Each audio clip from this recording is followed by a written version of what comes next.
Otep, les gars, c'est important. Il explique comment l'islam il est arrivé en Afrique. Les reines, les rois, likez cette vidéo et de partager. Je compte sur vous, surtout de vous abonner, les gars. Les gars, on va vous tout montrer. Les gars, les musulmans, je sais que les musulmans, ils ne vont même pas se permettre de regarder cette vidéo. Parce que les gars, ils sont limités dans la tête. C'est-à-dire que leur mémoire, c'est plein. Il n'y a plus de place.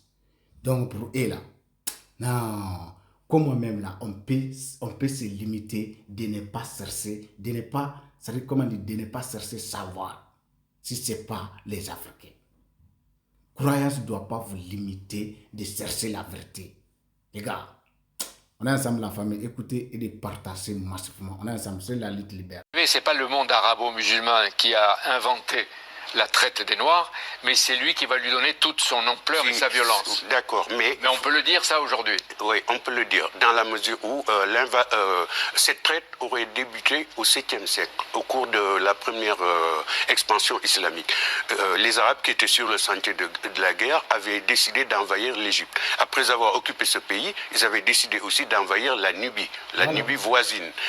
Et c'est à la suite d'une campagne militaire particulièrement sanglante que le général et émir Abdallah Ben Saïd avait imposé en 652 déjà ce qu'on appelle le Barth, c'est-à-dire c'est un accord par lequel le monarque africain vaincu s'engageait à livrer annuellement un lot de 360 captifs qui étaient destinés à être asservis dans le monde arabo-musulman. Et aussi une précision qui est très importante. J'utilise souvent dans cette étude, comme vous l'avez vu, le vocable d'arabo-musulman.